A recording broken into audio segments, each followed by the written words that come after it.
Oke. Assalamualaikum warahmatullahi wabarakatuh. Kembali kita lagi melanjutkan diskusi kita pada hari ini. Dan setelah tadi kita mendengar narasumber menyampaikan beberapa pemikiran-pemikiran beliau terhadap menuju suatu pemerintahan yang tamadun, baik dari Pak Panca maupun Pak Saheman dan Pak M. Ansor, Ansor, di mana ketiga narasumber ini sudah memberikan suatu pemikirannya. Terutama Pak Panca lebih menekankan kepada nilai-nilai yang perlu dijadikan dasar bagi kepentingan untuk menciptakan tamadun itu, agar kekuatan politik atau partai politik yang merupakan muara daripada kekuasaan negara kita ini perlu melakukan suatu reformasi yang istilahnya kondisi partai politik yang merupakan pilar demokrasi itu dalam keadaan sakit. Dan kemudian Pak Saheman ini lebih pada penekanan pelaksanaan civil society, ya, pelaksanaan pemerintahan yang bertamadun, di mana peran daripada birokrasi ini sangat lebih dominan dalam pemegang atau pengendalian kekuasaan. Ini Pak Ansor ini lebih menekankan kepada mana peran daripada kampus sendiri perlu melakukan transformasi sosial, di mana memberikan suatu dorongan, memberikan motivator, menggerakkan civil society untuk melakukan satu perubahan apabila menuju suatu sistem negara yang telah disepakati tadi, negara Indonesia yang berdasarkan Pancasila, yang mana nilai-nilai itu sudah luntur dan lari daripada apa yang menjadi tujuan daripada negara kita sebagaimana yang diperjuangkan oleh pendiri daripada negara kita ini. Inilah beberapa hal yang perlu kita lanjutkan dalam diskusi ini. Kami persilakan dari audien yang mengikuti acara diskusi kita pada hari ini, kami minta untuk memberikan tanggapannya. Siapa yang pertama ini? Pak Mansur. Baik. Assalamualaikum warahmatullahi wabarakatuh. Terima kasih Tuan. Ya. Dalam acara dialog pada siang hari ini dalam suasana puasa, yaitu kita melaksanakan kesolehan individu dan kemudian kita lanjutkan dengan kesolehan sosial, kesolehan sosial, terutama sosial politik. Ya. Dan ini menarik apa yang disampaikan oleh narasumber kita pada sore hari ini. Ada catatan yang sudah dicatat oleh Pak Tukuan tadi terkait masalah sakitnya partai politik, dan saya sependapat dengan itu. Untuk mengembalikan negara berkeadaban tentu harus mulai berangkat dari menyelesaikan persoalan tentang partai politik. Hari ini kita tidak bisa berharap banyak di parlemen untuk menjalankan demokrasi seutuhnya. Kalau tadi digambarkan oleh Pak Panca bahwa rahim demokrasi sekarang rusak. Contoh misalnya dalam mengangkat ketua partai atau musyawarah atau apapun namanya, itu ada mekanismenya. Dan hari ini kita bisa saksikan bahwa partai politik itu tidak melakukan banyak dan tidak melakukan mekanisme sesuai dengan demokrasi yang kita anut. Demokrasi kan ada pemilihan. Gitu. Maaf, mungkin kalau hari ini partai politik itu adalah pemegang seperti perusahaan pemegang mayoritas, saham mayoritas, yang itu ada di pusat hari ini, sehingga yang kita di daerah ini tidak bisa berbuat apa-apa. Nah, itu. Dalam pemilihan juga seperti itu. Ada misalnya partai yang mungkin ketuanya sudah berapa periode. Bahkan ada, kita tidak mengenal, ada namanya musyawarah wilayah, pemilihan ketua dan lain sebagainya. Nah, bagaimana mungkin kita bisa berharap demokrasi ada di parlemen hari ini di Senayan kalau di rahim demokrasi itu tidak dibenahi. Oleh karena itu saya sependapat dengan Pak Panca bahwa persoalan demokrasi Indonesia kita, khususnya partai politik ini sedang tidak baik-baik saja. Kalau bahasanya sakit, dan itu memang harus berangkat dari situ. Saya ingat dulu Pak Wan, nah kenapa hari ini mengangkat tema yang cukup luas, ya sebabnya kan nasional ini bicara soal negara tamadun ini. Mungkin terinspirasi dari persoalan pemilu kemarin, yang sebagian pengamat menilai bahwa pemilu kali ini ada pemilu yang brutal, yang ugal-ugalan seperti itu, sehingga Tuk Wan mengangkat secara nasional. Nah, biasanya kan dia bicara skupnya kan cuma provinsi, dan mungkin itu agar supaya punya spektrum lebih luas, ya kan mungkin begitu. Nah, satu hal lagi kalau ingin menyelesaikannya, kalau hari ini dianggap bahwa penyelenggara salah satu persoalan yang mendasar penyelenggara pemilu, ya. Dulu saya ingat ketika di awal reformasi, saya masih ingat Pak Tuk Wan ini ketua stamp akor, dan KPU itu diangkat PP2 kan, iya, PP1 ya, PP2 yang diambil dari partai-partai politik, dan ini menarik sebenarnya.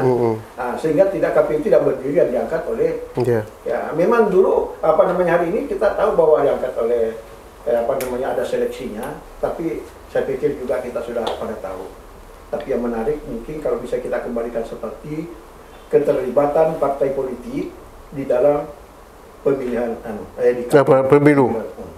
Dan dulu juga ada stamp akor, Pak Wan Abu Bakar ketua dan saya sekretaris ketika itu, tahun 1959. Nah itu, jadi memang saya sependapat. Tapi ada juga catatan bahwa untuk menyelesaikan ini juga perguruan tinggi jangan tinggal diam. Nah, seperti juga tadi. Sebagai konsep ya, konseptor. Ya, ya. Hari ini kalau mungkin di mana ini di Jawa mungkin sudah mulai bergerak, tapi kok misalnya di Riau ini kapan kampus ini bisa bergerak serentak dengan kawan-kawan di luar Sumatera? Ini barangkali komentar saya sementara.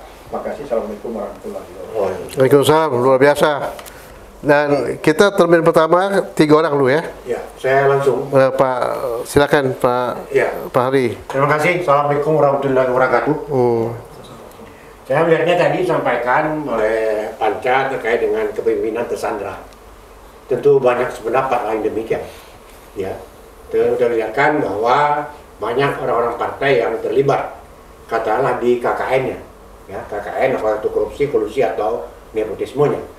Maka dalam rangka mengurangi risiko hukum, mereka tersandra. Ya, salah satu tersandranya kita lihat perkembangan yang ada. Nah, kenapa ini bisa terjadi? Terjadinya adalah pemegang kekuasaan. Pemegang kekuasaan yang berkait bukan hanya kekuasaan daripada eksekutif, legislatif, tapi dia juga sedikit banyaknya terkait dengan kekuasaan pada bidang yudikatif. Nah, itu bagaimana caranya mendiamkan orang-orang yang tersandra tersebut. Kemudian yang selanjutnya, tadi dikatakan bahwa demo itu tidak usah ke DPR. Kenapa tidak ketua partai politik aja? Ya, saya pikir kalau partai politik ini kan tidak punya massa di lapangan. Ya, tidak punya massa di lapangan yang berani menyampaikan sesuatu pada partai politik. Kita lihatlah sekarang, informasi yang saya terima PKS itu cukup kuat di lapangan. Tapi pernah nggak mereka diprotes melalui PKS? Saya tidak pernah mendengar, ya tidak pernah mendengar. Tapi kalau kenapa ini tidak pernah didengar? Karena tidak ada ikatan masyarakat, ikatan jiwa dan batin mereka terhadap partai politik tersebut. Jadi mereka tidak bisa menyalurkan. Nah, kenapa mereka menyalurkan ke DPR? Ya, mungkin salah satunya. Ya, tidak mungkin itu salah satu cara untuk menunjukkan supaya masyarakat banyak juga tahu. Masyarakat itu juga melakukan protes, pergilah ke DPRD dan sebagainya dan sebagainya. Tapi kalau kita lihat perkembangan sekarang, perguruan tinggi nggak perlu dia ke DPR. Cukupnya di kampus dia menyampaikan keprihatinan, selesai. Karena media sosial juga cukup kuat. Tapi kembali tadi masalah di Riau. Perguruan tinggi di Riau ini kok tidur gitu. Itu pernyataan yang saya dengar. Saya melihatnya di Riau ini begini. Pertama adalah tidak adanya keberanian, baik secara individu maupun secara berkelompok. Tapi ketika ada secara individu menyampaikan sesuatu, cenderung itu tuh dihambat oleh beberapa pihak. Saya kembali masalahnya terkait dengan masalah orang Melayu ini, Melayu Riau ini lah katakan, Panjat Pinang. Jarang orang sampai ke puncak. Baru 2-3 langkah diturunkan lagi. Ya diturunkan lagi. Jadi kari itu terbatas. Nah, oleh karena itu bagaimana kita bisa nggak kita saling mendukung antara dalam perjuangan tersebut.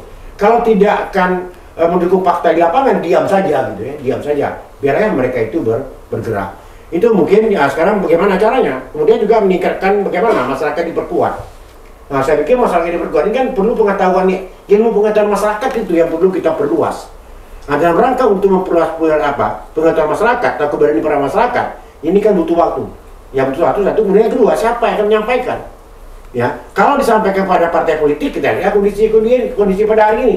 Partai politik cenderung tidak melakukan pelatihan atau pendidikan politik itu sendiri. Oleh karena itu secara bersama-sama kita meningkatkan kesadaran daripada masyarakat. Kemudian juga dikatakan tadi mengenai parpol sakit.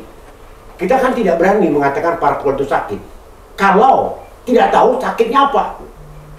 Ya, kalau punya sekarang nih Pak Wan dikatakan sakit jantung, jelas jantungnya akan diobati. Jadi kalau dikatakan parpol itu sakit, sakitnya apa? Gitu? Apanya? Apakah organisasinya sakit? Apa individunya atau apa? Ini yang tidak jelas.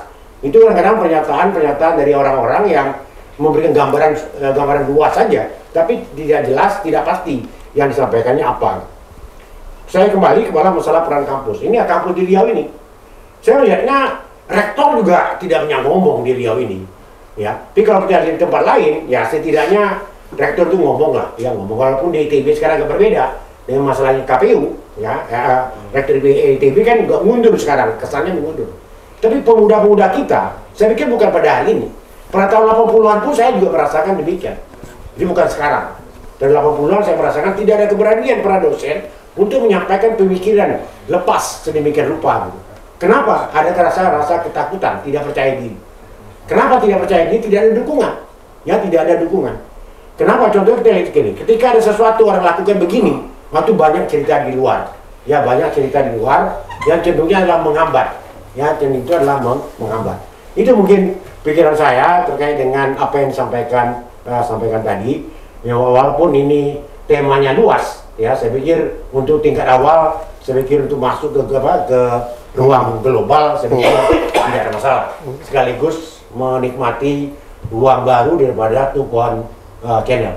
Terima kasih. Oke, terima kasih Pak Fahri. Ya, cukup banyak nih yang perlu disikapi. Mungkin satu orang lagi, silakan. Assalamualaikum warahmatullahi wabarakatuh. Waalaikumsalam. Ibu apa dia? Laila. Laila Pak. Laila. Nah, menarik mengikuti acara Tuk One Channel ini baru perdana saya ikuti, melihat juga tentang situasi tamadun. Kalau berbicara tentang tamadun itu berkaitan dengan madani, berkaitan dengan hadoroh dan lain sebagainya. Ya. Terus kalau kita mengambil prinsip melihat kitab-kitab klasik itu ada prinsip tentang kepemimpinan, tasarruful imam ala ra'iyah manutun bil maslahah. Kebijakan pemimpin itu sebenarnya seharusnya harus berorientasi pada kemaslahatan rakyat, bukan hanya pada kemaslahatan yang kelompok-kelompok maupun yang lainnya. Nah, yang kemudian melihat dengan situasi tadi, banyak yang sakit, kemudian lemahnya sivitas akademika, tidak bersuara dan lain sebagainya. Ini kalau saya melihat itu akibat kurangnya, lemahnya pendidikan kewargaan. Kemudian literasi demokrasi kita juga bagi Gen Z zaman sekarang, mereka juga kurang peka, kemudian literasi pendidikan, kemudian kurangnya juga ruang-ruang kajian pemikiran yang kritis yang mengarah pada transformasi sosial. Nah, itu perlu dukungan bagi kita semua, bukan hanya kaum muda maupun kaum tua juga, peran-peran kita semua, bukan hanya pada sivitas akademika tapi pada seluruh sektor kita harus saling merangkul. Bagaimana kita bisa mewujudkan tamadun, makna tamadun tadi.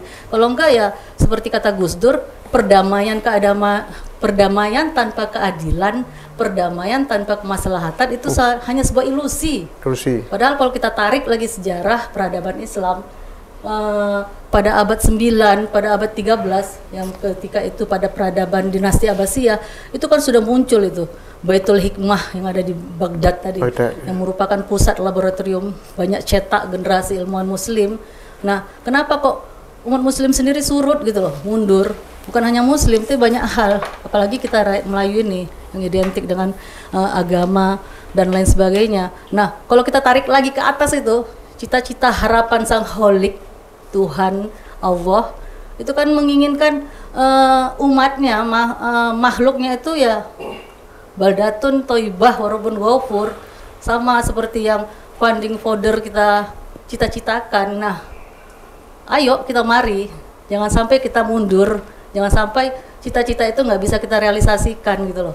Ya kita punya peran, kita punya cara, kita punya ruang. Nah, ruang-ruang seperti itu jangan ditutup.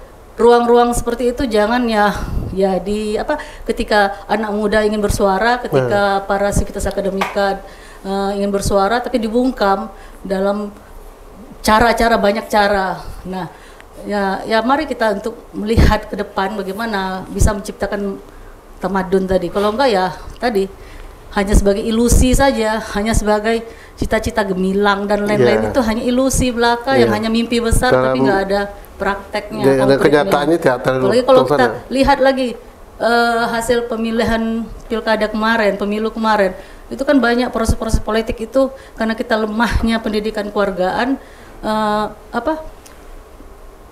seperti yang kemarin keputusan-keputusan itu kan mereka melegalkan diskriminasi itu terlihat daripada regulasi kebijakan-kebijakan tadi, dan masih banyak PR deh bagi kita semua. Ya. Demikian. Cukup, mantap. Terima kasih, Bu. Ada tiga orang yang memberikan tanggapan. Mungkin yang pertama, silakan Pak Panca dulu, menyangkut Pak Mansur tadi.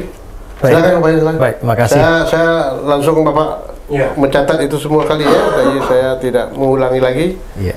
Waktu. Silakan Pak Panca. Baik. Ini penting nih, betul nih kondisi partai politik pada hari ini sentralistik. Iya. Ya, yang berkuasa itu ketua umum dan sekretaris umum. Iya. Itu pengurus-pengurus lain itu hanya pelengkap saja. Ya, sampai di daerah begitu juga, di wilayah tak punya kekuasaan. Coba saya bayangkan lah, misalnya partai politik ingin mencalonkan gubernur. Iya. Itu harus mendapat persetujuan dari pusat. Iya.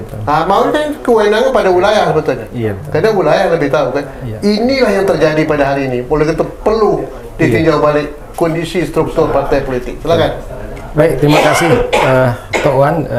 Izin untuk merespon tadi apa yang disampaikan oleh Abang Mansur dan mungkin sekaligus pada Bang Fahri dan Dinda Laila ya. Saya bukan muara kebenaran juga nih Bang, jadi ini mungkin menambah referensi untuk kita diskusi lebih dalam untuk bisa memberikan wacana yang baru gitu Pak bagi sistem politik di negara kita gitu.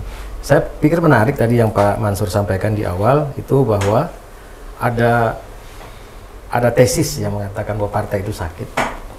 Mungkin senada dengan pertanyaan Pak Fahri nih Pak. Apa indikatornya gitu kan? Sehingga kita berkesimpulan bahwa partai politik hari ini sedang sakit. Gitu. Maka saya ingin menjawab bahwa kesimpulannya adalah bagaimana kita melihat indikator-indikator fungsinya Pak. Ya kan? Fungsi-fungsi partai politik itu. Misalnya fungsi seleksi kepemimpinan. Maka dalam praktek penyelenggaraan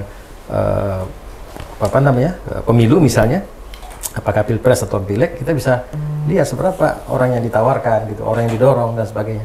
Nanti berkorelasi dia juga akan kewenangan partai politik tadi tuh gitu. Ya, dalam urusan pemerintahan ada desentralisasi kewenangan, tapi dalam urusan politik masih sentralistik. Harusnya kan sejalan ini, karena trias politika itu kan 3 kewenangan besar ya, eksekutif, legislatif, yudikatif. Nah ini yang mungkin menurut kita agak menjadi masalah yang berat sampai hari ini, sehingga kita sebut ini, mohon maaf para kawan-kawan partai politik ya, ini sebagai catatan untuk sebetulnya jadikan sebagai edukasi politik ya, karena kami kan tidak punya kepentingan apa-apa dengan partai politik. Kami di kampus dengan Pak Ansor juga tentu menjadi bukan hanya sebagai menara gading gitu kan, tapi juga menjadi bagian dari praktek-praktek politik itu sendiri, misalnya begitu. Kemudian beberapa hal yang lain, kenapa kemudian partai politik itu sampai hari tadi Tok Wan sudah menyinggung sebetulnya. Begitulah kondisinya akibat sentralistik kewenangan partai politik yang begitu besar, sehingga apa yang menjadi wacana, yang menjadi keinginan daerah belum tentu bisa terkabulkan di pusat. Itu banyak sekali terjadi. Ya mungkin Tok Wan sebagai praktisi politik yang sudah levelnya sudah merasakan betul bagaimana dinamika partai politik.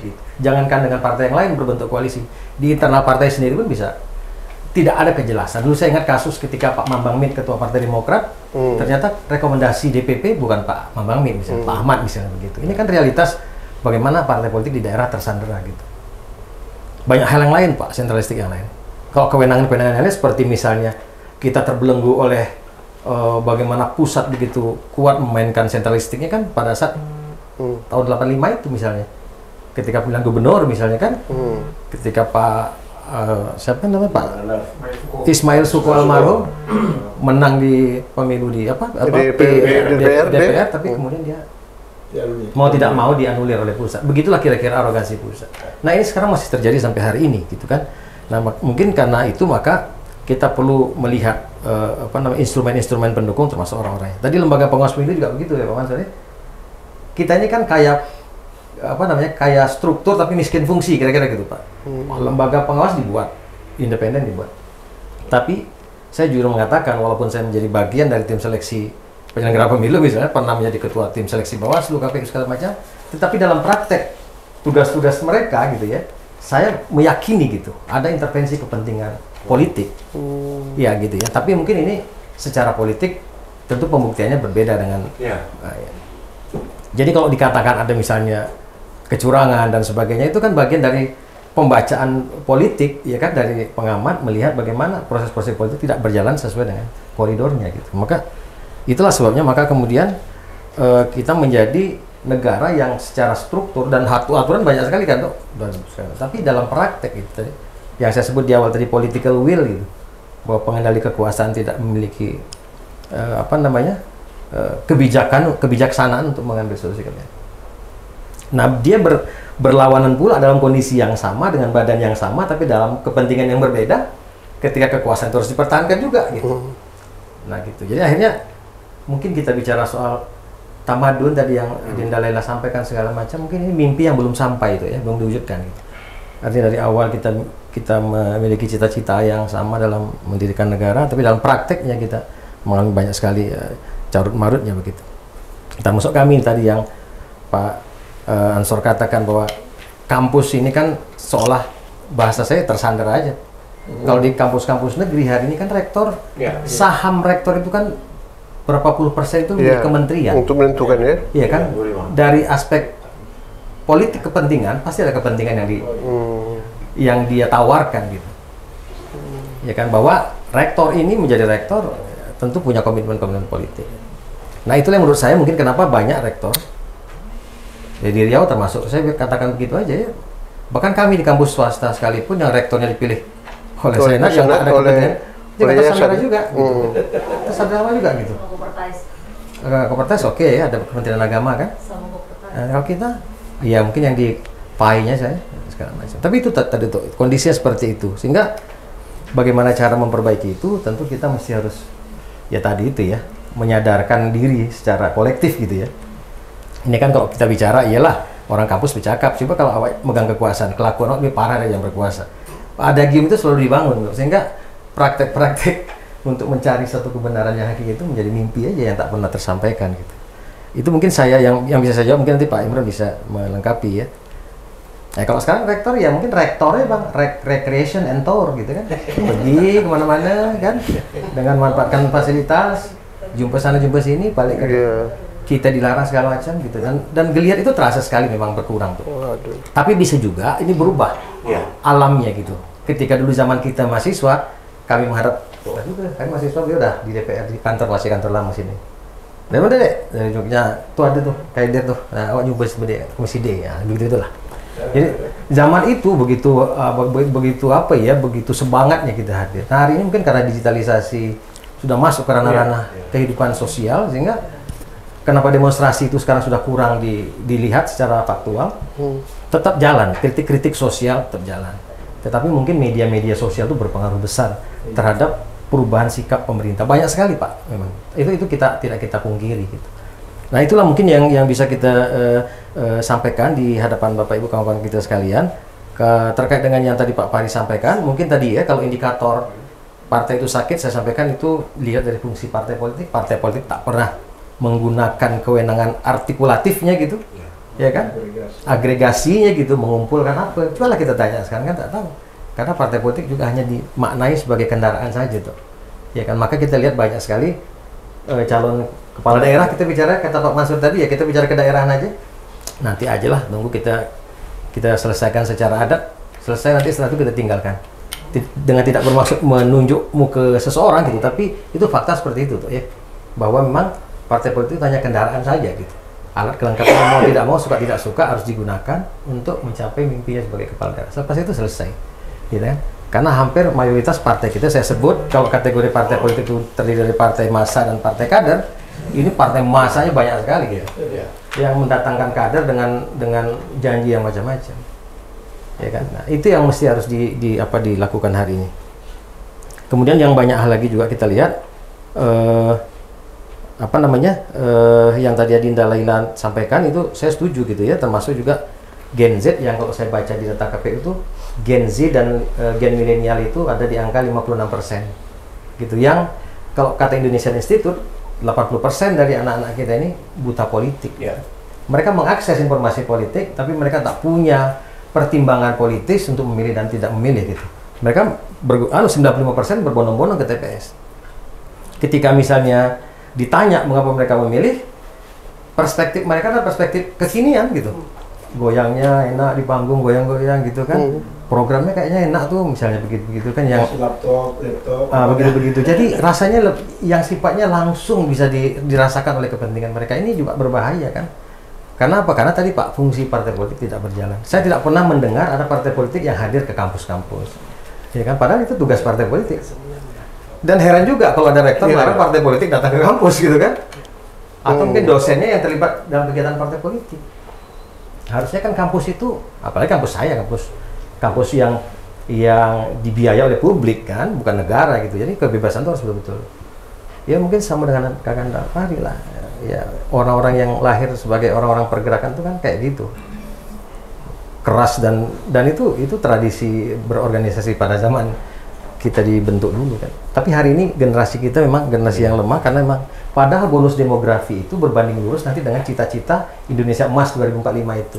Saya menjadi khawatir juga, Kanda gitu. Karena apa? Karena kalau kita sebut bonus demografi itu berbanding lurus dengan Indonesia Emas, ini kan mimpi soal mereka-mereka yang hadir hari ini di umur-umur itu, nanti di umur 45 itu adalah umur-umur yang sudah siap pandai, siap pakai untuk mengendalikan apapun bidang keilmuan ya. Tapi hari ini kan gitu, faktanya pendidikan sulit gitu kan, kemudian angka kemiskinan dengan desentralisasi kewenangan pemerintah yang begitu, 54 urusan diserahkan kepada daerah dengan berbagai macam urusan turunannya, tapi kemudian tak juga bisa ya. Jadi hingar-bingar politik ya kan, kemenangan-kemenangan partai politik itu sebetulnya tidak linear dengan kondisi real masyarakat yang ada hari ini. Kalau kita sebut Kabupaten Meranti itu hari ini di data BPS, saya tak mengarang-arang sendiri tuh ya. Misalnya Meranti dan Pelalawan itu adalah kabupaten termiskin di Provinsi Riau. Padahal kalau kita lihat faktanya kan gitu, perusahaan besar ada di sana segala macam, tapi tingkat kemiskinan masyarakatnya itu sangat besar sekali, angkanya ada di 2 digit. Pengangguran terbuka anak-anak kita tuh yang tak sempat menikmati pendidikan tinggi itu jumlahnya besar sekali. Tak tahu mau dikemanakan. Inilah yang bonus demokrasi yang mengkhawatirkan itu menurut saya. Jumlahnya besar, tapi nanti di 2045 kita akan mengalami jangan-jangan dekandensi gitu. Apakah dekandensi moral, dekandensi dan sebagainya. Karena kita mempunyai banyak orang, kan ini peristiwa ini kan sudah dialami oleh India dan Cina sekian puluh tahun yang lalu. Mereka punya banyak manusia, tapi Cina dengan cepat menangkap peluang itu tentu. Ketika Cina misalnya ingin menjadi kompatriot bisnisnya Amerika, dia membuat bisnis imitasi, Iya. ya kan? Sehingga bisnisnya menguasai pasar. Kalau kita pergi haji umroh kan tuh, made in China. Nah, India dia tidak punya potensi energi teknologi yang tinggi, maka dia gunakan konsep tenaga kerja. Jadi mengoptimalkan penduduk untuk menjadi tenaga kerja. Nah, seperti itu. Nah, kita bergerak terus penduduknya gitu ya. Kita masih bergejolak persoalan identitas diri, mimpi, tapi praktek pemerintah tuh saya lihat tidak ada upaya untuk memperbaiki. Ada instrumen yang dibangun tuh sebegitu luas, begitu, tapi praktek ini tetap saja karena kepentingan politik. Nah, saya juga tidak mengangkangi itu. Kalau bicara political interest, pasti bicara soal how do we to get the power, bagaimana merebut kekuasaan, bagaimana mempertahankan kekuasaan, bahkan lebih kuat bagaimana memperluas kekuasaan. Iya. Nah, jadi kita terjebak pada itu. Baik Pak Panca. Ya, makasih. Jadi ini sangat menarik ini. Dengan saya ini akan kita apakan? Jadi Tok Wan Channel ini kan perjuangan di secara nasional ini. Iya, betul. Bukan hanya berlaku untuk kita saja. Betul, Sebab ini akan menyebar di mana-mana, tanggapan ada. Iya. Itu biasa begitu. Walaupun berada di Pekanbaru, tak Iya. sama dengan Jafri Harun ya, berada di Jakarta, tapi Iya. saya di Pekanbaru ya. Ini tak kalah juga sebetulnya. Mudah-mudahan semakin tinggi tuh. Iya. Yang Jadi nonton. ini sangat menarik masalah fungsi partai politik tadi itu. Iya, iya. Yang tadi dikatakan partai politik kita ini stressingnya ya. Iya. Ini perlu dispidolkan. Iya, iya. Fungsi partai politik sakit. Iya. Nah, itu kan Iya, sakit kan. Artinya apa? Keadaan partai politik di negara kita sekarang ini Iya. tidak berfungsi sebagaimana Iya. peran partai politik. Iya. Kita tahu partai politik itu kan bersifat nasional. Iya. Itu berhimpun satu kesatuan dari kebersamaan Iya. anggota partai politik itu yang sama cita-citanya dan sama tujuannya. Itu kan ya. Itu. Artinya ideologinya satu. Jadi dia tidak bisa partai politik itu, misalnya saya dari PKS, Iya. ya enggak, saya harus konsisten memperjuangkan partai PKS Iya. karena ideologinya sejalan dengan apa yang diinginkan oleh kita gitu kan. Nah, tapi ini kan tidak begitu sekarang ini. Terjadi suatu perbedaan yang sangat tajam sekarang ini. Orang bisa masuk partai politik itu melompat-lompat. Iya. Ini tandanya apa? Karena partai politik itu pemerintah itu pragmatis tadi itu. Iya, iya. Hanya sekedar untuk mencari kekuasaan Iya. dan untuk mendapat jabatan. Iya. Dan ini yang perlu kita tinjau kembali keberadaan partai politik. Nah, ini tentu peranan pemerintah Pak, kekuasaan. Iya, betul. Nah, gimana tuh Pak Panco? Lah iya. Jadi Peranan pemerintah untuk merubah. Iya. Macam dulu Pak Harto kan melakukan satu perubahan kan, Iya. memfungsikan partai, Iya. kan kekuasaan juga. Iya, betul. Dan ini juga untuk merubah partai politik ini kekuasaan Iya. juga harus dipegang. Iya, iya. Sebetulnya komparasi itu kan Hmm. hari ini bisa kita lakukan dengan Orde Baru. Dulu kan Orde Baru kan begitu kuat intervensi kekuasaan. Iya. Ya kan? Artinya partai politik itu pun bisa dia kendalikan. Iya. Fusi-fusi partai politik dia lakukan gitu kan dengan kekuasaannya. Itu juga menjadikan demokrasi sakit sebetulnya. Jadi hari ini ketika kita ingin lepas dari belenggu model kekuasaan otoritarisme Orde Baru itu, kita kan punya model yang baru nih tuh. Ya kan kita sebut reformasi. Itu kan spiritnya begitu meletup-letup kan, amandemen undang-undang, masa jabatan presiden itu dibatasi. Iya. Dulu kekuasaan presiden itu kan secara sumir tuh diterjemahkan ini, sehingga Soeharto bisa jadi presiden seumur hidup. Sebetulnya begitu ingin mengatakan, karena pasal 9 Undang-Undang Dasar 45 sebelum di amandemen itu bunyinya presiden dipilih oleh MPR dan dapat dipilih kembali setelah 5 tahun, begitu aja bahasanya gitu. Nah, maka setelah amandemen 99 Pak Mansur itu kemudian kan dibatasi 2 periode. Seperti itu. Itu sudah ada langkah-langkah baik itu dalam mengoreksi kebijakan Orde Baru sebetulnya. Tapi dalam praktek reformasi ini akhirnya kan gitu Pak. Apakah sakit ini berlanjut atau ada sakit baru yang ditumpangkan pada anak yang baru lahir ini yang baru 8 tahun ini gitu. Menurut saya begitu tuh. Sehingga ya kalau bahasa konsepnya mungkin terlalu indah ya Bang ya. Tapi dalam prakteknya memang dibutuhkan political itu. Nah, sekarang kan kita bisa membaca, tidak hanya di pusat. Kalau kita sebut misalnya katakan saja lah Pak Jokowi misalnya memberikan ruang yang besar kepada anak sebagai bagian dari nepotisme kekuasaan. Iya. Nah, kita tak bisa juga melihat itu sebagai satu yang berdiri sendiri kan. Kita lihat ke bawah juga begitu. Partai-partai politik diisi juga oleh kekerabatan segala macam. Nah, kalau sudah dipegang kekuasaan itu, maka seluruh jaringan kekuasaan itu Ya kan satu keanehan ya yang terjadi. Misalnya anak Jokowi sekarang, Iya. dia belum pernah menjadi anggota PSI begitu ya. dan dia tidak pernah menjadi pengurus. Iya. Logika kita berpikir secara akademis ya, Iya. apakah itu sesuai nggak itu tujuan dari partai politik? Orang yang bukan menjadi anggota, Iya. begitu masuk menjadi anggota sebentar langsung diangkat menjadi Iya. Ketua Umum. Kalau saya sebut tuh itu negara kita ini negara demokrasi yang bercita rasa kerajaan. Iya kan? Proses politiknya terjadi, formalitas politiknya berjalan, tapi aroma nepotismenya tak jadi. Oh itu ya. Kan terasa sekali. Kenapa harus anaknya yang didorong? Apa indikatornya misalnya begitu kan? Kalau tadi istilah yang saya pakai kan tak elok juga ya Pak Imran ya. Setidaknya begitu. Di mana-mana begitu. Kenapa? Inilah contoh yang dibangun. Kenapa? Karena ada gium politik tadi itu tuh. Bagaimana cara? Sudah dibatasi secara konstitusional misalnya.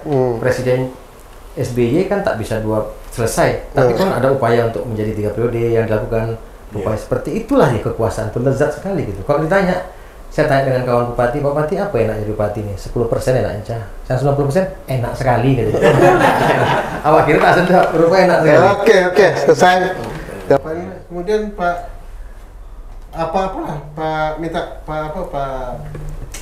Pak Ihsan menyampaikan dari apa yang disampaikan oleh narasumber ini Pak, sesuai dengan amanah Pak Soeman tadi ya.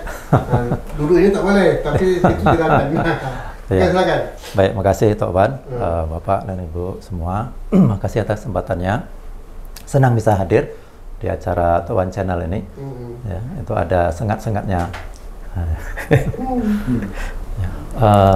saya tidak terlalu banyak berteori, ya, karena saya orang teknis. Ya, Tok Wan, Bapak, Ibu, ya, teori demokrasi, teori apa, atau mungkin Pak Dr. Panca, ya, Dr. Ansor ya, itu menguasai. Kalau saya melihat tadi sudah tersebutkan oleh Dr. Panca, itu perlunya kita membangun kesadaran kolektif bangsa. Nah, kalau saya kata kuncinya itu, ya, membangun kesadaran kolektif bangsa itu untuk amar ma'ruf nahi mungkar. Oh iya. Ya, jadi di mana kita kemarin waktu pemilu itu orang nebar-nebar duit tuh, kemana suara kita waktu itu kan? Ya, dari kampus kah, dari partai politik, dari penggerak aktivis, penggiat demokrasi segala macam itu, di mana suara kita ketika itu? Ya, sebagai pribadi, sebagai tokoh masyarakat. Itu karena kita minim amar ma'ruf nahi mungkar. Ya, belum terbangun kesadaran kita bahwa itu hal yang sangat penting dalam bernegara. Kalau orang sudah bisa disogok, ya, itu nanti yang jadi presidennya itu kepala mafia. Ya, ya, dan kita membiarkan itu. Ya, tentu pada taraf level masing-masing kita. Jadi menurut saya yang penting itu sekarang kita bangun itu, ya, kesadaran kolektif bangsa ini supaya kita tuh mau menyuruhkan, mau menyuarakan hal yang tidak benar itu harus disuarakan dan itu harus didukung. Ya. Saya termasuk yang gelisah juga. Ya. Kalau saya ngambil yang sederhana saja, masalah parkir itu. Ya. Saya masalah parkir ini, ya, hampir tidak ada orang yang peduli. Iya. Ya. Orang cuma bisa berkomentar, wah parkir begini, terus mau apa gitu. Nah, kalau saya dengan upaya saya lihat peraturannya, perdanya mana, perwakonya yang mana, apa yang tidak sesuai dengan itu, saya sampaikan. Dan ya, parkir itu kan ada lokasinya kan? Iya. Berdasarkan perda kan ada lokasi. Iya, ada. Ya, itu semuanya sepanjang jalan itu. Iya, tidak sesuai dengan perda. Karena kalau yang perda, termasuk perda yang baru ini, itu kalau mau dipungut parkir, itu harus ada rambunya. Harus ada markanya. Harus ada papan tarifnya. Nah, kalau tidak ada itu tidak boleh ditarik. Itu perda, sudah jelas itu. Nah, tapi itu dibiarkan.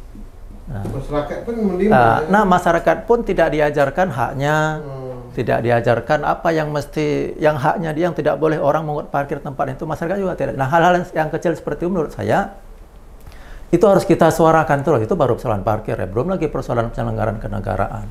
Ya, kalau kita semua bersuara, kalau masyarakat bersuara, kita dari kampus ini semangat untuk menyuarakan ini tidak benar, ini tidak benar, ini benar. Orang benar ini harus didukung, yang tidak benar ini harus kita singkirkan. Saya kira ini akan jadi semangat yang akan bergelora terus. Tapi selagi kita apatis, ya mohon maaf, mungkin ya kita dengan posisi kita, menyelamatkan posisi kita atau kolega kita dan lainnya, selama itu bangsanya. Tapi kembali juga tadi Pak dengan partai politik. Nah, Karena kalau partai politik ya kan sebagai misalnya di kota ini kan partai politiknya kan tidak juga menyuarakan hal itu. iya, Pak. kalau saya tidak mau membebani sepenuhnya kepada partai politik. Ya, memang partai politik dia sebagai pemegang elemen kekuasaan di negara kita ini, ya, tetapi dia juga tumbuhkan dari kita. Ya. Kita yang mendukung mereka, masyarakat yang mendukung mereka, makanya mereka besar, mereka bisa duduk di situ. Kalau masyarakat juga tersadarkan tentang partai politik yang mana yang benar, partai politik yang tidak, dia akan mati sendiri partai-partai itu, partai yang tidak benar itu. Cuma kalau masyarakat kita pun tidak kita ajarkan mana yang benar, mana yang salah, kita juga jadi salah sebagai orang yang mengetahui tentang itu. Ya, jadi intinya menurut saya, ya, kesadaran kolektif bangsa. Amerika dulu bangsa yang bobrok, ya, korupsinya, mafianya, ya, dia punya mafia yang besar, ya, orang-orang seperti siapa mafia-mafia itu. Tapi akhirnya mafia itu kalah juga sama negara. Karena apa? Karena masyarakatnya bersuara, masyarakatnya protes. Ya, akhirnya mafia itu tidak jadi tumbuh. Ya mungkin sekarang pun masih ada, tapi ya tidak sebesar yang dulu. Sekarang bagaimana Pak Ihsan tergantung pada masyarakat sekarang. Nah, ini akibat daripada partai politik juga, pendidikan politik yang tidak. Pendidikan politik, ya, termasuk di sana, ya, termasuk di sana. Tetapi tonggaknya, ya, tonggak untuk bangsa itu bukan hanya partai politik. Ya. Dunia kampus itu satu tonggak yang besar, partai politik tonggak yang besar, kita aktivis tonggak yang besar, ya, kaum ulama, ya, orang-orang tokoh masyarakat itu tonggak-tonggak, ya. Kalau saya tidak mau ya menyarankan kepada partai politik saja, partai politik itu kalau tidak ada kita, mereka roboh juga, ya. Tetapi mereka yang memiliki legitimasi untuk mengatur negara ini. Politik juga sosial apa ya? Iya, kekuatan sosial yang lain, ya. Ya, ya. Kalau kampus bergerak, kalau mahasiswa bergerak, ya Soeharto aja tumbang. Iya. Ya, waktu zaman Soeharto kan partai-partai juga, partai-partai mana bisa kita harapkan. Ya, tidak diharapkan. Yang gerak itu mahasiswa, dan itu sudah mengglobal, ya, mengaglomerasi.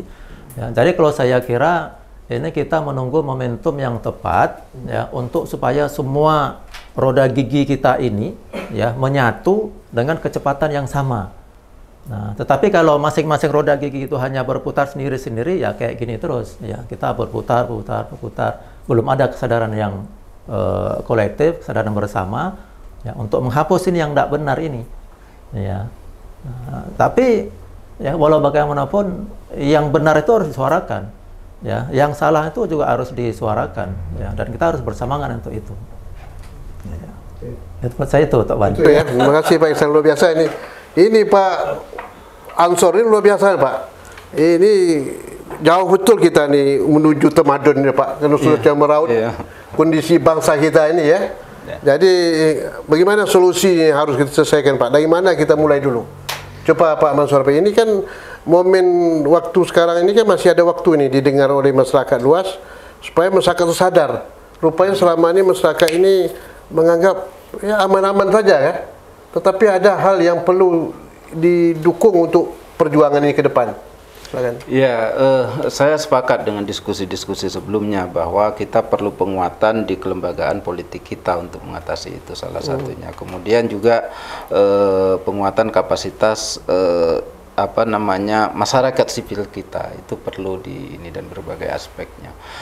Dari kelembagaan politik tadi memang kita menyadari, melihat bahwa memang begitu problem kali kita yang kita rasakan dalam 25 tahun terakhir ini pasca reformasi. Kita merasakan satu situasi di mana praktek politik kita kembali ke titik yang sebelumnya begitu luar biasa sekali, dan kita tidak merasakan itu. Kalau ditanya bagaimana kita mengatasi itu, dari segi sistem saya pikir memang perlu penataan itu, Tuan. Dari segi sistem politik kita memang perlu penataan kembali, penyederhanaan sistem. Kita sudah melakukan penyederhanaan, tapi banyak temuan kan mengatakan biaya politik kita itu tinggi. Ya, tinggi.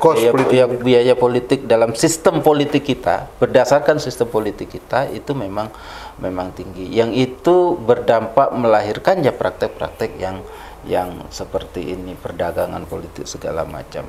Terus yang kedua, kalau yang terkait dengan penguatan civil society termasuk dengan di kampus tadi, memang itu diperlukan, Lalu bagaimana kita membangun kesadaran itu? Kita harus menyadari bahwa mungkin apa yang kita lihat dari sudut pandang kita tentang bagaimana sebuah transformasi sosial itu dilakukan tidak selalu seragam dengan yang dipikirkan, barangkali ya, tidak dipikirkan dengan teman-teman generasi sekarang ini, generasi muda sekarang ini, teman-teman mahasiswa yang saat ini barangkali berpikir itu. Kita juga perlu introspeksi. Mungkin cara kita melihat bagaimana sebuah transformasi sosial itu akan berlangsung, kita perlu berupa untuk memahami sebuah praktek sosial yang terjadi. Saya mau katakan begini. Ketika dulu orang berharap bahwa sebuah gerakan politik itu harus dilakukan dalam bentuk kolosal, kemudian kolektif, revolusioner, barangkali seperti itu, dan memang kita mengukurnya seperti itu. Reformasi sebagai ukuran gerakan, pencapaian gerakan politik, baik civil society, mahasiswa, dan seterusnya, karena ketika kita melihatnya berdasarkan pencapaian yang didapatkan pada masa itu, menumbangkan rezim itu ini, dan strategi-strategi yang diterapkan, yang digunakan pada masa itu, demonstrasi, menggalang kekuatan solidaritas sosial, mengubah tatanan, intinya reform itu sebagai ukuran, barangkali seperti itu. Tapi kita tidak cukup jeli melihat bahwa teman-teman mahasiswa misalnya yang muda sekarang ini mungkin punya, pertama barangkali punya mungkin ada yang masalah terkait dengan kenapa dia tidak melihat persoalan sebagai persoalan. Tapi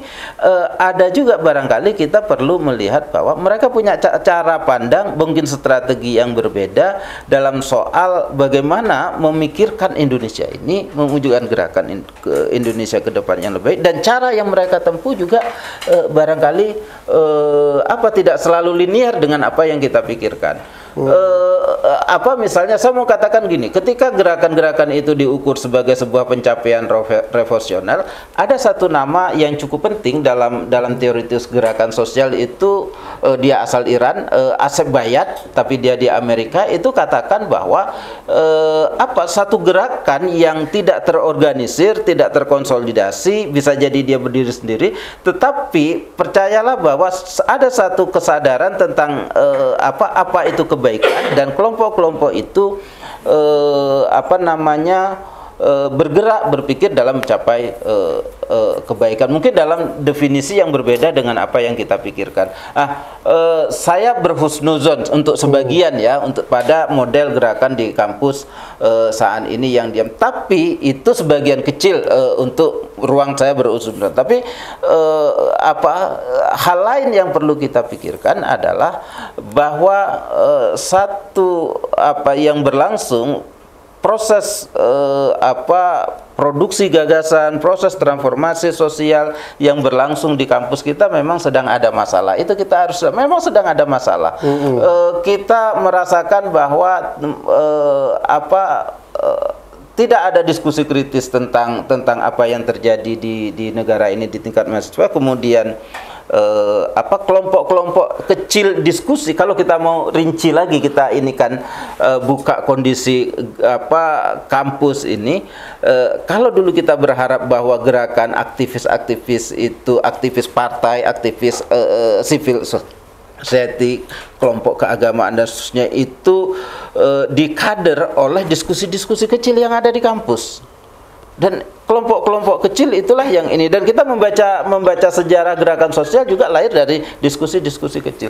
Tetapi kita merasakan situasi saat ini itu memang cukup yang ini situasinya itu berbeda. Kelompok-kelompok diskusi tidak tumbuh subur di kampus. Kita memang kemarin ada situasi pandemi segala macam.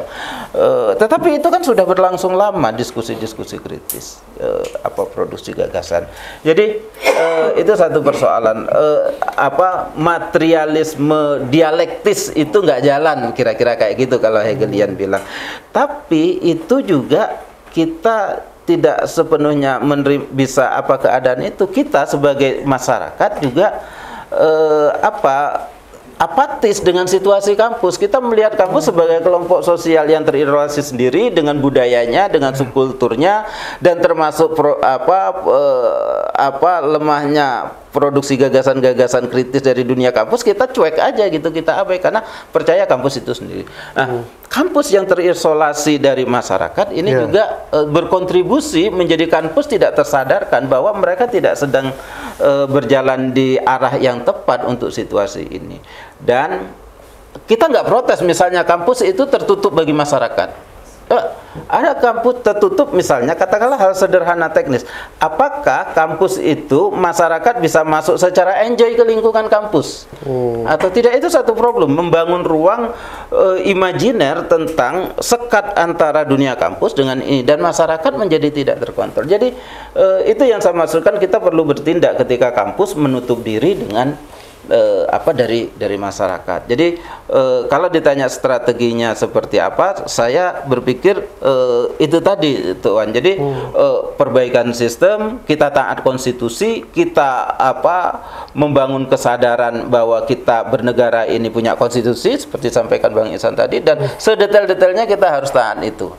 Membangun kesadaran untuk taat itu, mendorong agar itu ditegakkan, itu satu. Terus kedua, penguatan gerakan sosial yang bertolak dari gagasan-gagasan yang kritis. Saya pikir itu. Iya, oke. Terima kasih Pak Ansor yang telah memberikan tanggapan terhadap beberapa orang tadi yang memberikan pertanyaan ya. Mungkin dari kesimpulan peran kampus ini, kalau saya lihat masih tertutup lebih pada pendekanan penyelesaian pendidikan, tapi tidak kepada ini Tridharma perguruan tinggi itu kan salah satu faktor kan. Ini saya nampak ini kan sudah ada aturan dalam itu, tapi mengapa ini tidak diapakan, tidak berjalan semestinya itu Tridharma perguruan tinggi itu? Ya, berjalan, tapi kita diskusi coba agak lebih rinci, kita membedah situasi itu. Jadi Tridharma perguruan tinggi menjadi slogan kampus, tetapi didefinisikan dalam cara yang berbeda dengan yang dibayangkan di masyarakat ini. Saya mau katakan begini, kampus produksi pengetahuan, iya betul. Bagaimana pengetahuan kampus diproduksi dan bagaimana itu diukur, dan sistem kita sekarang, sistem pendidikan nasional, tata kelola pendidikan nasional, termasuk dari sistem mengatakan bahwa ukuran-ukuran itu adalah administrasi pengetahuan. Produksi pengetahuan diukur dari karya-karya dilahirkan dalam publikasi-publikasi ilmiah dalam standar yang memang berbeda cara dunianya itu antara bagaimana sudut pandang akademik dengan sudut pandang gerakan sosial. Tapi produksi pengetahuan dengan dunia kampus itu begitu diukur dari pencapaian-pencapaian administratif itu, sehingga orang dikatakan berhasil di kampus itu ketika dia bisa memproduksi gagasan-gagasan yang direpresentasi dalam karya-karya yang dipublikasi. Tapi tidak dilihat lebih jauh bagaimana produksi gagasan itu berimplikasi pada sebuah transformasi sosial. Jadi gagasan-gagasan bukan gagasan-gagasan transformatifnya, tetapi bagaimana gagasan itu direpresentasi. Jadi tidak diukur dari itu, dan itu disistematisasi, dilembagakan dalam tata kelola di ini kampus. Terus yang kedua itu juga kita melihat bahwa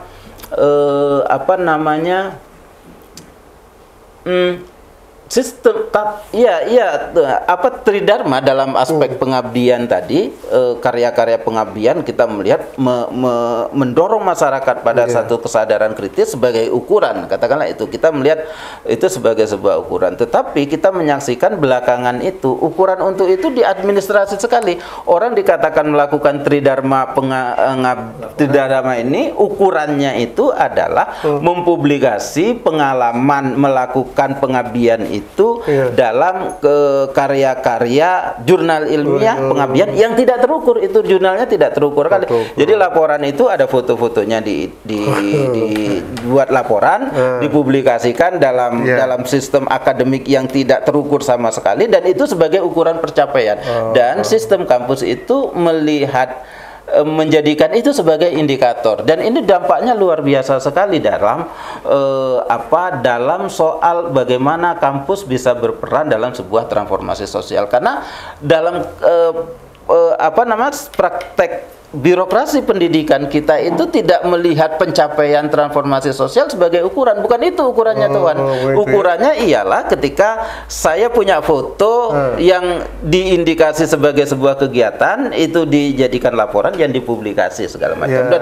Dan itu ukuran yang secara formal didefinisikan dan dipraktekkan. Jadi jarak yang sangat jauh tentang itu pada level sivitas akademika dosennya gitu ya, terjadi birokratisasi pengetahuan, transformasi sosial seperti itu. Lalu pada level mahasiswa itu seperti apa?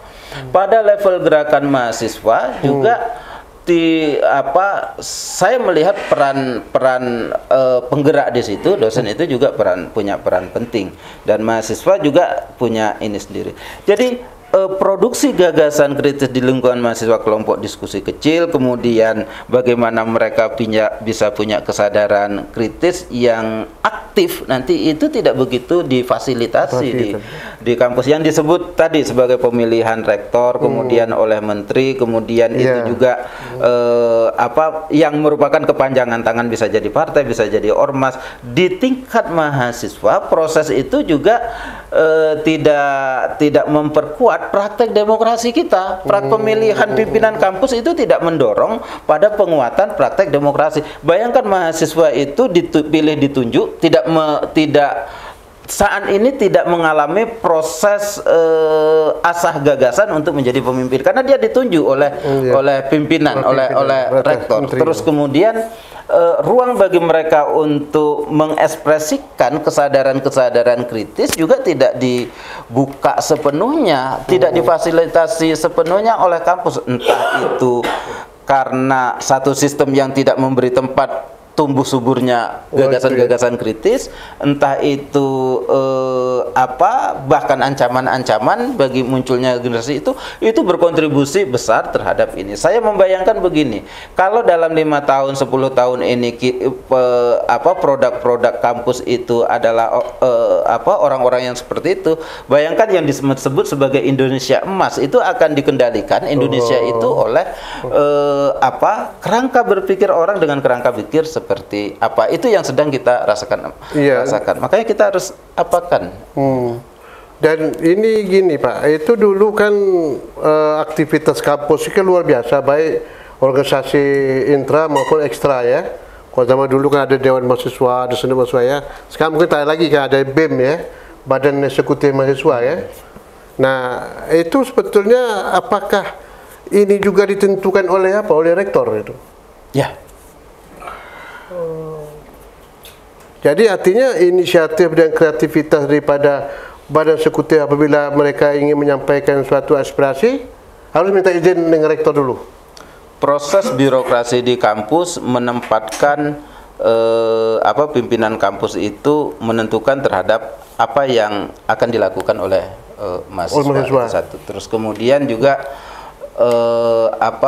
resiko-resiko yang didapatkan oleh mahasiswa dengan pilihan-pilihan yang diambil sebagai bagian dari, katakanlah dia memilih sebagai bagian dari gerakan kritis, itu cukup berisiko bagi masa depannya. Karena itu mahasiswa tidak cukup mendapatkan tempat untuk bagaimana bisa mengekspresikan tindakan pilihan-pilihan politiknya itu dalam ini. Memang ada proses birokrasi, ada pemilihan, tapi sekarang ini kan sudah rektor yang punya kendali untuk menentukan siapa mahasiswa yang, dan sampai ke tingkat tingkat fakultas itu semua dalam kendali itu. Dan kelompok di luar KRAN itu, BMHMC segala macam, itu tidak tumbuh subur karena iklim diskusi kritis di lingkungan kampus tidak difasilitasi oleh Jadi kebebasan kampus sudah mulai tidak diapakan lagi ya,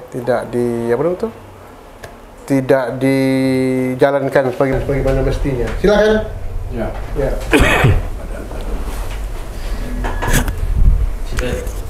ini rekam kan ini bicaranya ini. Bismillahirrahmanirrahim. Assalamualaikum warahmatullahi wabarakatuh. Waalaikumsalam. Senang berada di ruangan ini untuk Pak Atuk. Jadi begitu ini dibuka, pendaftaran, nengok, saya langsung mendaftar. Pertama itu karena judulnya, Pak. Jadi kalau boleh izin, kalau boleh berbeda, saya sebenarnya keberatan dengan istilah menuju Indonesia tamadun. Kenapa? Pertama terlalu luas, kemudian tamadun itu sendiri juga multitafsir dan lebih berat ke Islam, barangkali begitu Pak, dasarnya, karena dasar katanya. Sedangkan khilafah saja belum menjadi baru wacana atau mungkin prawacana, tapi orang udah bilang Pak, kalau si A jadi presiden maka minoritas akan dibunuh, unsur hukum akan begini, memasukkan unsur Islam itu. Nah sekarang kita masukkan lagi istilah Indonesia tamadun. Dari segi mudarat dan manfaat, saya melihat manfaatnya nggak ada memakai istilah ini.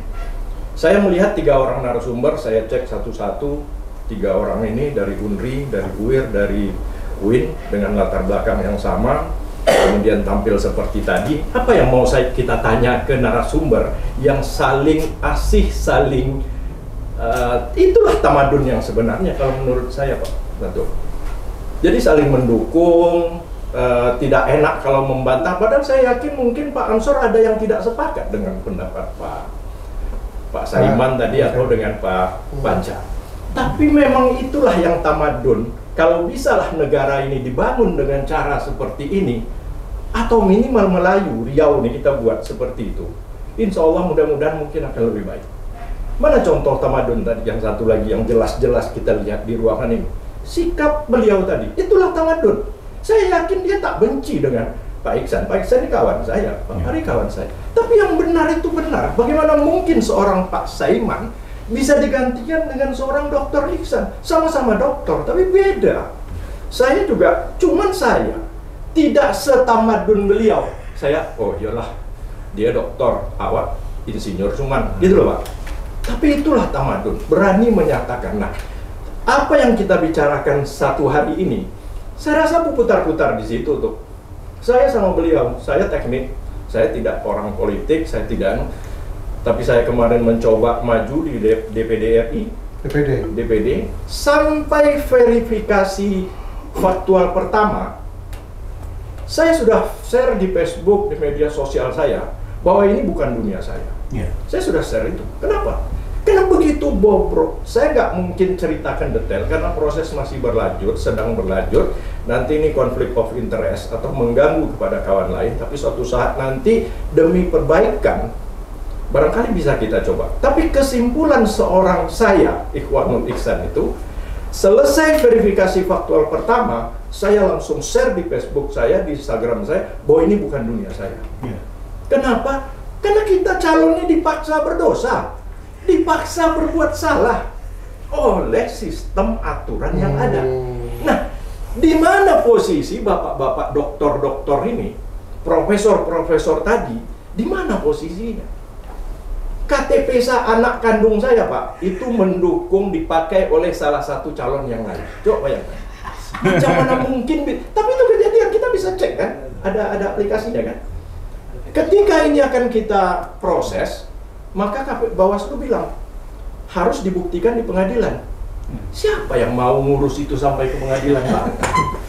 Jadi banyak yang kita bicarakan tadi, yang semua permasalahan yang kita bicarakan, saya pikir akan tetap seperti itu. Kenapa? Karena memang dibuat ruwet. Kalau bisa sulit, kenapa dipermudah? Ada idiom seperti itu kan? Jadi memang dipersulit, khususnya tentang pemilu Pak. Masalah pemilu memang dipersulit semua. Waktu dipersempit, kemudian dipersulit. Saya nggak ada celah, nggak ada waktu lagi untuk menaikkan kasus ini. Seperti misalnya sekarang Edwin Pramana Putra, beliau punya sekian banyak ribuan C1. Tapi ini didapat dari mana? Dia tak punya saksi, ya nggak mungkin. Kan harus dari saksinya yang membawa itu, yang kita daftarkan. Kalau punya saksi, Berapa? Kita jual rumah, kita jual mobil tuh belum juga jadi lagi. Berapa kali berapa saksi sekarang? Bayar, ya? Macam pensiunan PNS macam saya, mana mungkin saya sehingga lillahi ta'ala wallahi satu pun saya tak ada saksi. Maka saya bilang, bahwa ini memang bukan dunia saya, tapi minimal saya sudah mencoba, saya sudah pelajari, ternyata lobang-lobangnya itu di sini, di sini, di sini, di sini.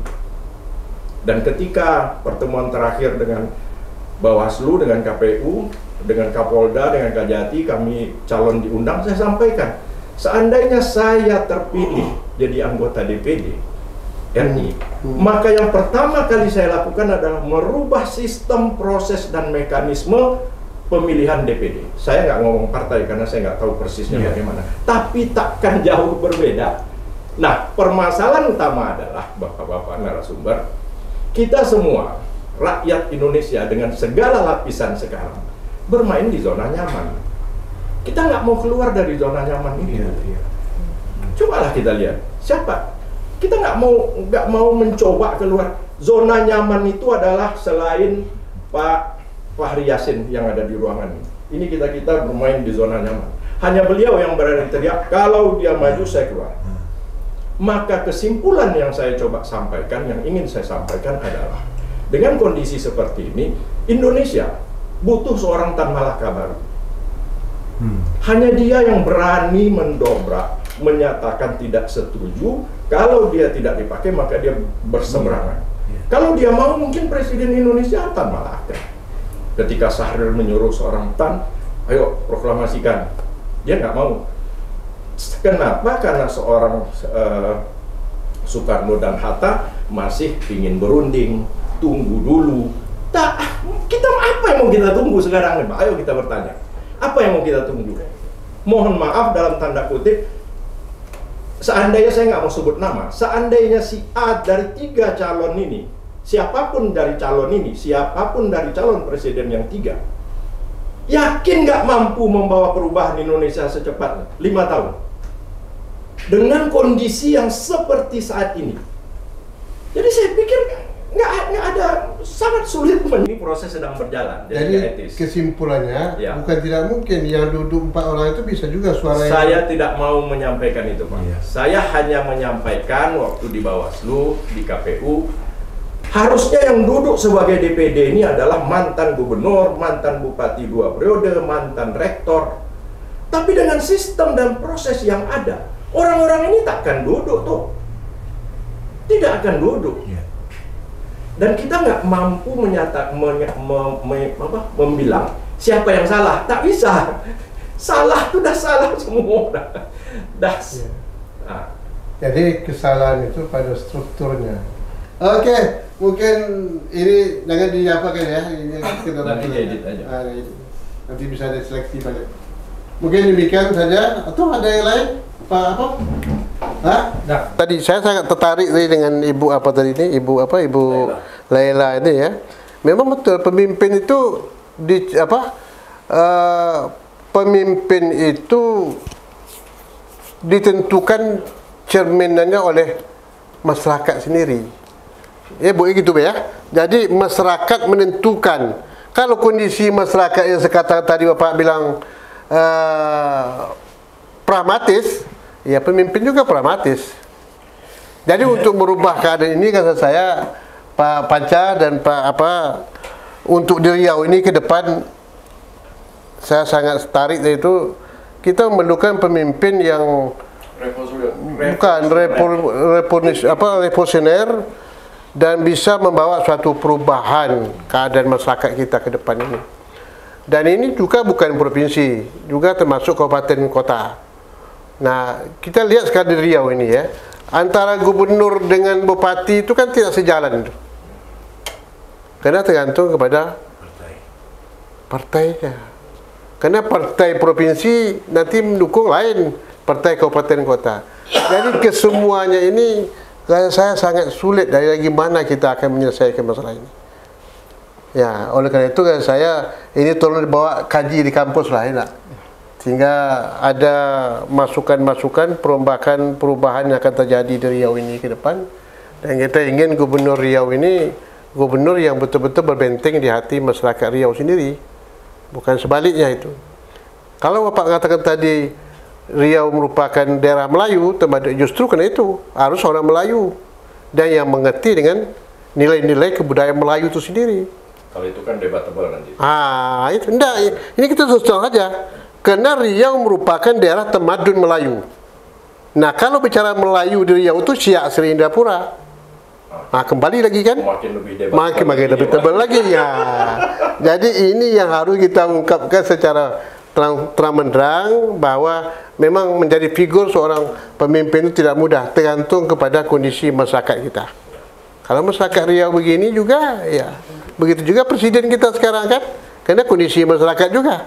Masyarakatnya pragmatis, ya presiden menyediakan modal saja untuk bayar masyarakat, maka terpilihlah dia. Ya enggak, saya itulah yang terjadi. Itu yang kita khawatirkan Pak. Terus terang secara pribadi mungkin salah, tapi 2024 ini akan banyak pimpinan yang jauh dari harapan, tidak didukung penuh tapi didukung dalam tanda kutip.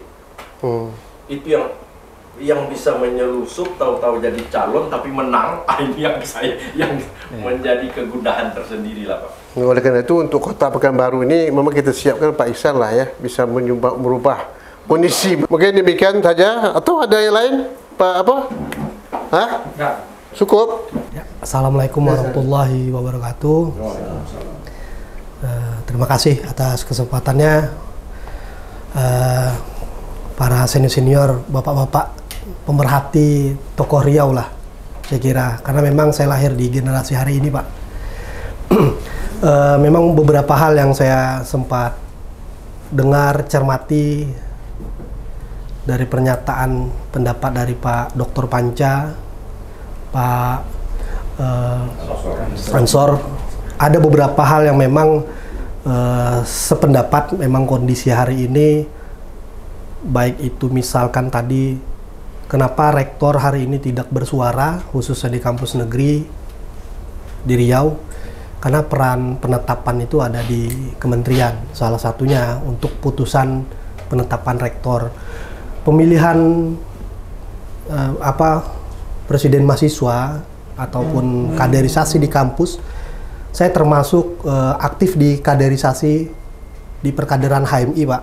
Juga saat ini di Wakil Ketua KNPI dan Sekretaris Pemuda ISMI Riau. Nah, dengan beberapa kondisi proses demokrasi di kampus juga mempengaruhi terhadap bagaimana budaya gerakan mahasiswa hingga kemajuan teknologi yang kita di masa bapak-bapak dulu barangkali budaya diskusi, budaya intelektual yang dibangun dari kampus-kampus diskusi terbangun.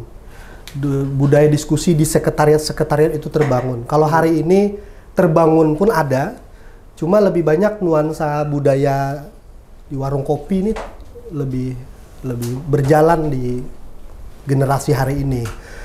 Terjadinya degradasi pemikiran, bahkan proses demokrasi di kampus tadi. Ada memang satu masa ketika proses dulu pemira di kampus, khususnya UIN, sempat mengalami peralihan untuk penunjukan.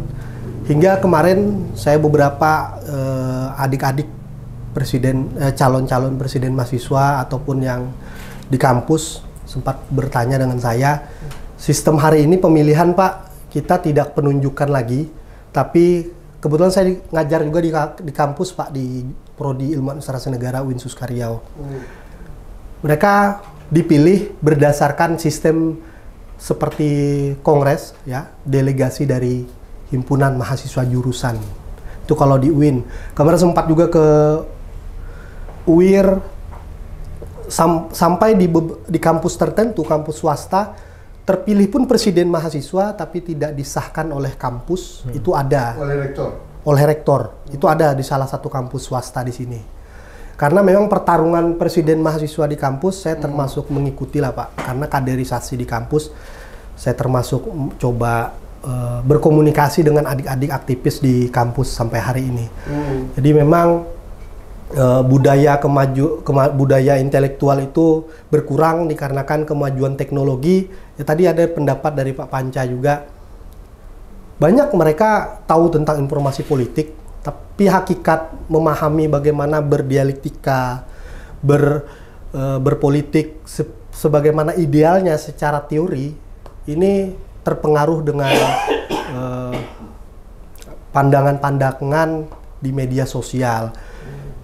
Tapi ada juga sisi positif yang kita lihat, kehadiran podcast tidak hanya di sini, di beberapa media sosial. Ini termasuk yang diprakarsai para praktisi dan akademisi hingga tokoh. Adanya menghadirkan channel-channel seperti ini kan bagian dari memberikan budaya intelektual yang harus terus dibangun, Pak. Jadi saya sebenarnya ini memang hari pertama saya hadir di Tuan Channel, tapi saya termasuk beberapa kali mengikuti di YouTube dan di beberapa share medsos. Makanya sempat saya tanya sama Pak Fahri Yasin, apakah boleh saya hadir lagi, Pak? Karena memang ada aktivitas ngajar di kampus juga. Barangkali begitu, Pak. Memang saya akui kondisi pergerakan mahasiswa di kampus terjadi dikarenakan beda wilayah, beda kondisi. Jogja, Jakarta, dengan keberagaman kultur budaya para mahasiswa yang datang, memang beda kultur budaya yang terbangun, doktrinnya ketimbang mahasiswa yang kuliah di Riau. Benar, ada keterlibatan alumni. Keterlibatan alumni, saya pun bagian dari pengurus IKA UIN Suska Riau. Kita juga sebenarnya peran alumni sangat penting untuk bagaimana mendidik generasi-generasi, artinya kaderisasi kepemimpinan di kampus. Tidak hanya konsep dalam trias politika tadi yang disampaikan Pak Panca, ada peran eksekutif, legislatif, yudikatif, hingga pengkaderan di partai politik pun kita ketahui yang mencaleg itu tidak semua mereka terkader dari bawah. Ada yang memang berpindah-pindah. Itulah proses yang dikira ya dianggap ini kaderisasi yang dianggap berpindah-pindah. Nah, termasuk tadi pendapat dari Bapak, saya kan termasuk di Panwaslu, Pak. Jadi memverifikasi faktual memang terjadi di antaranya yang bersangkutan ketika ditanya, saya tidak memilih si A dan saya tidak tahu kenapa KTP saya. Saya termasuk orang yang turun di lapangan, Pak, di Panwaslu. Jadi memverifikasi faktual DPD. Jadi dibicara persoalan idealkah kondisi hari ini? Ya, ini kondisi. Jadi ada KTP tertentu yang terklaim bahwa dianggap dia mendukung salah satu untuk memenuhi syarat dukungan, ya Pak ya. Nah itu. Ada oknum masyarakat tertentu mengakui bahwa kami tidak tahu kenapa KTP kami ada di salah satu itu. Saya menyatakan itu karena saya langsung turun di Panwaslu, Pak.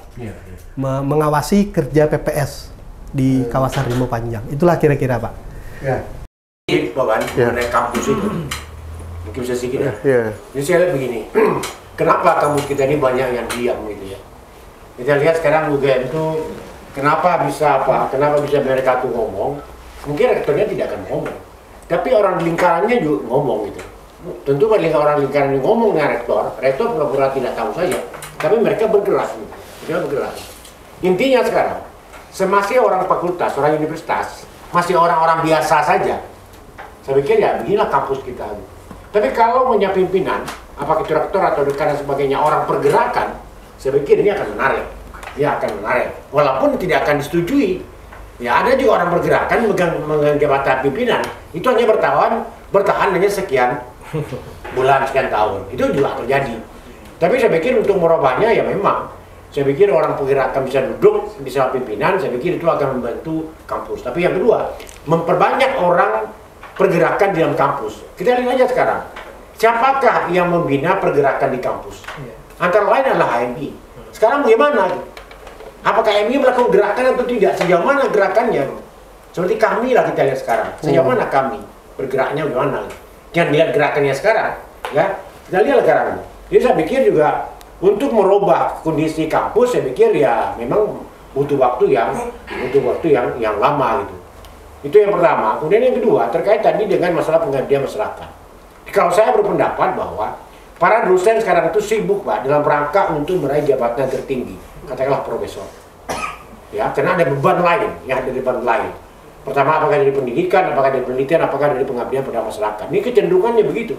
Karena dia punya tanggung jawab juga. Kalau dia sudah doktor, tidak jadi doktor, ya, tidak menjadi profesor, ini orang-orang yang terpinggirkan dari aspek ilmunya. Ya, walaupun dia terpakai, tapi saya pikir itu kalau dia sudah doktor, maka dia harus menjadi prof. Jadi itu harapannya. Kalau dia hanya master saja, maka dia harus menjadi dokter. Banyak yang berpikir seperti itu. Saya pikir hal yang wajib bagi orang perguruan tinggi gitu. Nah, kemudian sekarang berkaitan dengan masalah pengabdian masyarakat tadi dikatakan. Pengabdian masyarakat itu ada kumnya Pak Wan. Ya, kum itu salah satu syarat untuk naik pangkat. Tapi kalau kita tanyakan sama dia, apakah itu terprogram atau tidak? Ada yang, ada tidak. Tapi yang kedua, tidak kontinuitas, tidak kontinu. Kapan ada butuh dilakukan, kalau tidak butuh tidak dilakukan. Itu mungkin beberapa hal yang terkait dengan apa perguruan tinggi, baik dari aspek apa.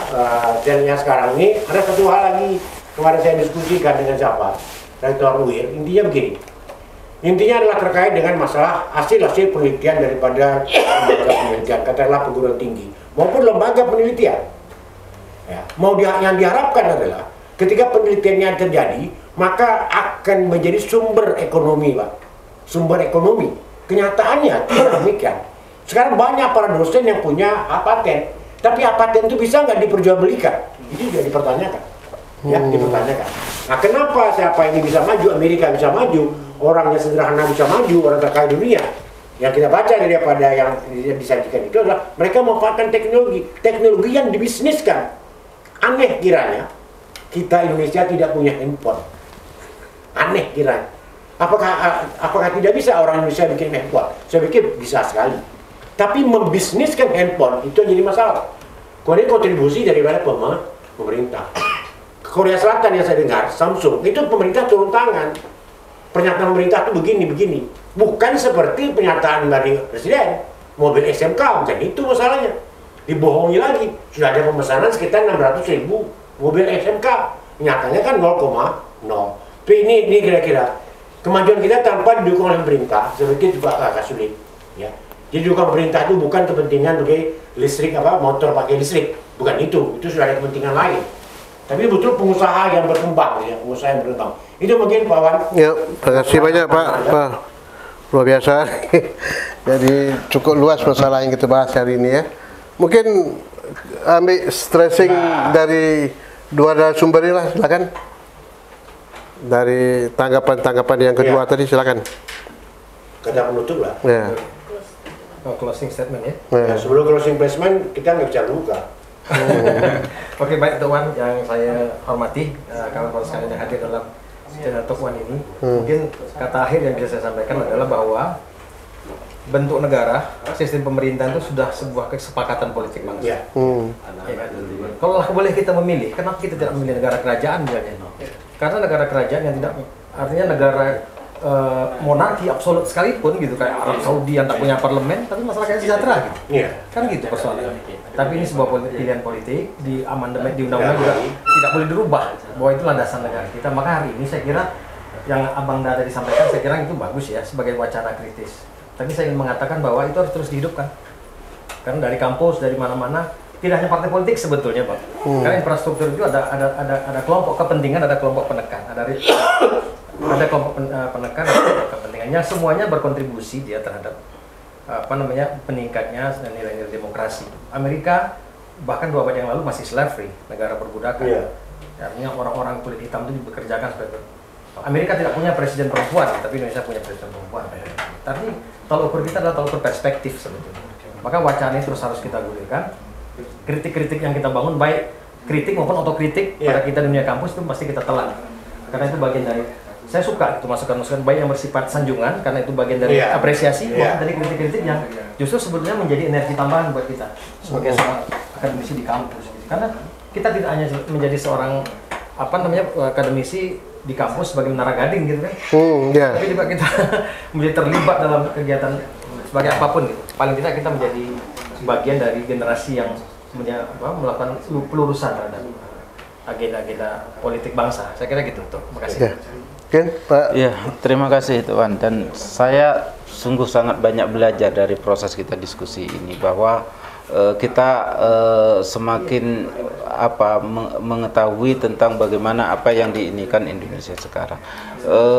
Pertukaran gagasan seperti ini tetap diperlukan, tapi juga seperti disampaikan oleh Rifki tadi juga, bahwa memahami apa yang dipikirkan oleh teman-teman Gen Z itu penting. Makanya Tuan, ini nanti ada sesi mungkin yang segmennya itu lebih ke ini, bukan generasi kita lagi, tapi bagaimana perjumpaan antar generasi yang lebih ini, sehingga kita bisa lebih memahami apa sih yang diinikan perlu kita lakukan bersama dalam konteks Indonesia yang lebih baik ke depan. Saya pikir itu yang ini gitu.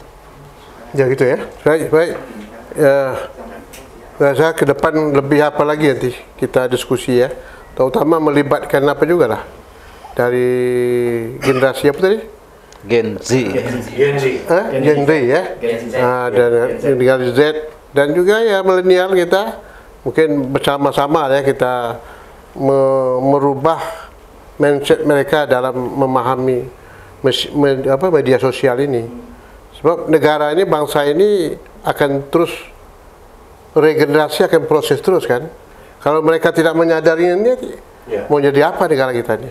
Saya ini perlu kita diskusikan lebih lanjut. Mungkin untuk sementara dari Tok Wan Channel pada hari ini dalam diskusi kita menyangkut menuju Indonesia Tamadun cukup demikian. Dan cincin tuan-tuan dan puan sekalian, mudah-mudahan dari hasil perbincangan diskusi pada sore hari ini dapat hendaknya menjadi satu pembelajaran kita ke depan untuk menuju negara kita yang lebih bermartabat, negara yang maju, dan juga tidak melepaskan nilai-nilai budaya yang telah dirumuskan sebagai dasar negara Republik Indonesia, yaitu Pancasila. Terima kasih. Selamat berbuka puasa. Assalamualaikum warahmatullahi wabarakatuh. Waalaikumsalam warahmatullahi wabarakatuh.